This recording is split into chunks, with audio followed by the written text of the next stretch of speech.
Hey everyone, Miss Malott here. I'm going to talk you through the parts of our sewing machine. This sewing machine is our round sewing machine. The technical name for it is a Janome New Home HD 3000. But in our class, we have two different sewing machines, so I just refer to them as the round or the square. You may have one or the other, so you're going to learn both parts today.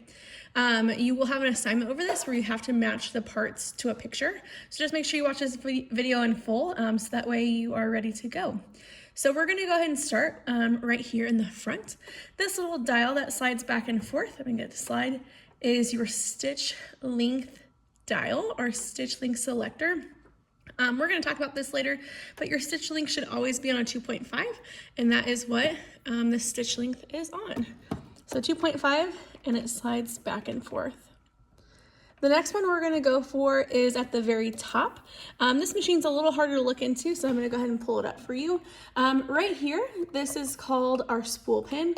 So we slide a spool of thread onto our spool pin. Once we slide our spool of thread, we're going to put the cap on it, and that is where you'll begin. So your spool pin is horizontal, and that is where your spool of thread will sit. The next one we're going to talk about is our tension dial. So you should never have to worry about your tension dial. It's this little dial right here. If your machine is doing weird stitches, chances are your tension dial is off, but I already have it set on a 4, so you should never have to change that. But if you ever have a question about what your stitches are doing, say, hey, Miss Malott, I think my tension might be off, and we can take a look at that for you. The next one we're going to talk about is it's down here, and I'm going to try and get my camera to go down there a little better. We have a few things we're going to talk about down here. The first one we're going to talk about is a thread cutter. So over here on the left hand side, there's this little like plastic piece, and there's actually a pair of scissors on the inside. That cuts your thread when you're done sewing. I'll show you how the trick works, but it's pretty cool. You guys are pretty lucky because it's probably one of my little favorite features that sewing machines have. Also down here, we have what is called our needle plate. So it's this metal plate on the bottom, and you will see there are different measurements down here. When we sew, we have to sew at a certain length away from our needle, and that is called the needle plate, and that helps us make sure that our stitches are correct. So that is super important for you to know. Needle plate, you'll hear me talk a lot about you need to sew at 5/8 of an inch. This down here will show you exactly where 5/8 of an inch is. The next thing you're going to need to know today is this little button right here. This is your back stitch or your reverse stitch. So anytime you start sewing, if you've ever sewn before, you may already know this, but you need a back stitch. This will create a knot in your thread and prevent it from unraveling. One thing I also didn't talk about for the front of this machine is up top we have this little metal piece.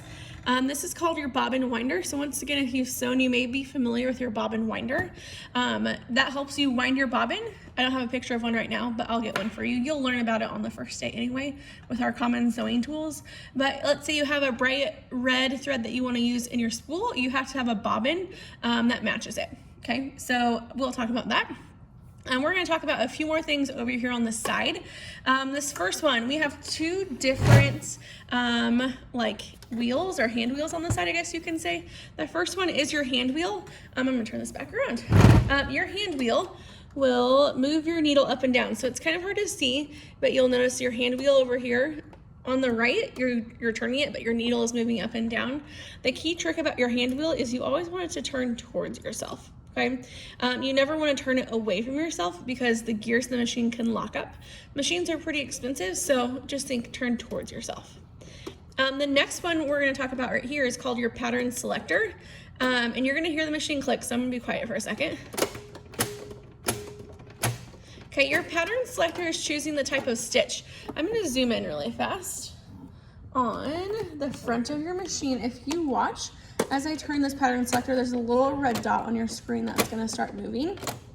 As I move that, you will see that it moves. Okay, we want to stay at a 13. That is just your normal straight stitch. It should be never on any of these other ones. Okay, so 13 is always what we're going to stay with. The next thing I'm going to talk about on the back is your machine socket. Okay, so down here, this is where you plug your machine in. So you're always going to want to plug it in and turn it on and off. Okay, and then I'm going to turn our machine around. I'm going to unplug this. and turn it around to the back. I'm going to close this top lid because we're not worried too much about that right now. We have, looks like 2 different things we're going to talk about. Okay. The first one is this little guy. You notice he moves up and down. Okay, as he moves up and down, your presser foot goes up and down, which is super important. You always want to put your presser foot down before you start sewing. Now, here's the thing.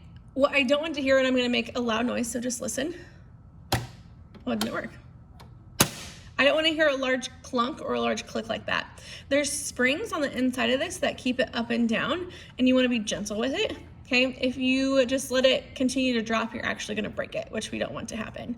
Okay, so always just gentle, never just slam it down. And then also we have our presser foot.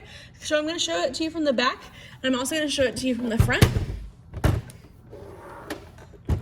I'm going to lift our presser foot. Okay, so the presser foot right here holds your fabric in between the bottom of your machine and the presser foot. It's super important that every time you start sewing, your presser foot is down. So these are the main parts that I want you to know about this machine. You will notice when you start your assignment, I think there's about 30 different parts on the machine, and I'm only going to have you do about 14 of them. You will see there's directions on the assignment, exactly what you need to do, but here's the parts of the round machine. And if you have any questions, make sure you let me know. Thank you.